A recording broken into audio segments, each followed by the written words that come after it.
Aloha everyone, this is Kit Nadado and I am presenting on the article Beyond Access and Participation, the Challenges Facing Pacific Education. Alright, this is meant to examine the in-school and the out-of-school education in the Pacific Islands. First, let's do a little background information. Education in the Pacifics were first introduced by the Christian missionaries. They were the first teachers, like the school guy right here, and also implemented by the colonial government.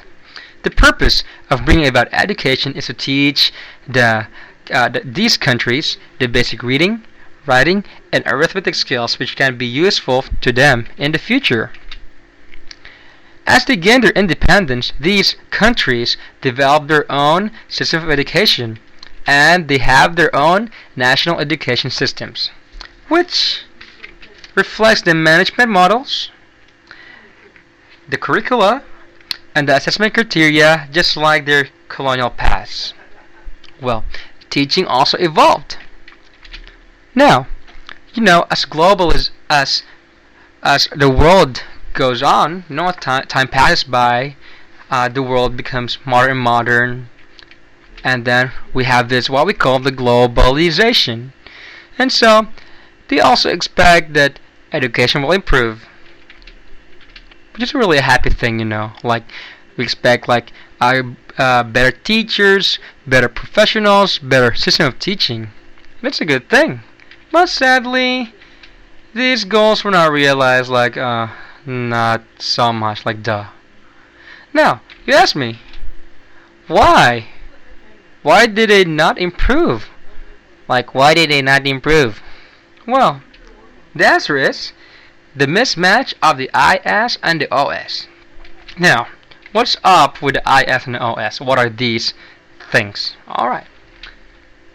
IS refers to the in-school education. This involves everything that's happening inside the classroom. For younger children, it's the 7-3-5 world. This world starts waking up, children wake up at 7 o'clock, go to school. They stay there until 3 o'clock, 5 days a week. During this time, the majority of the Pacific Island children are at school, where their world is one of our roll calls, uniforms, books, chalks, computers, sitting in rows, abstract learning, and speaking English and assimilating foreign values. Now, OS. The OS is the out-of-school education. This is the education that the children experiences outside of school, done by their parents, by religion, or by the community. Let's first examine the IS. In the IS, assimilation of foreign values happens in the school, where, for me in the Philippines, we were taught English, and then participation in global economy, and also to obtain a good paying job in the future, which is the main purpose of the schools. Now, if IS is focused too much in OS and or out of school education is neglected, what will happen? Well, what will happen is that there'll be lesser parental support and community support, which is not so cool. Now, in the OS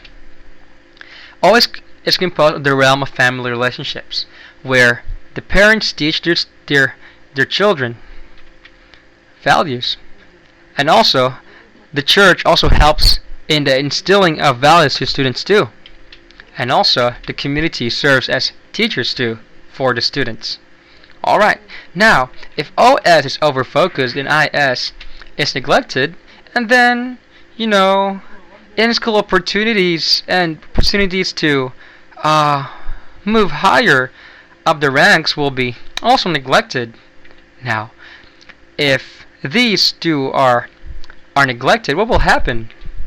What will happen is cultural obliteration, which is really, really bad.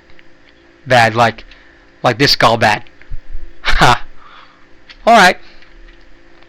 Now, what the main aim is for most of the educational systems is to achieve a balance on both the IS, or the in-school education, and the out-of-school education.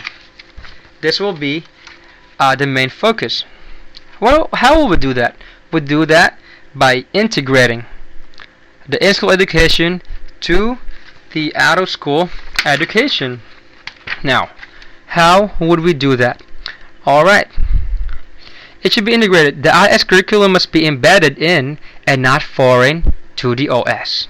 That means they must go hand in hand and must provide balance. One of the aims of education is to ensure the survival of these communities as cultural groups.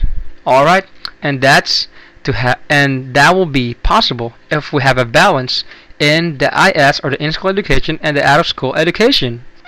All right, balance family and balance school, balance church, balance school, which is a really gospel thingy. All right, I think that's all. Thank you so much, and thank you so much for listening. And there you go. Have a cookie.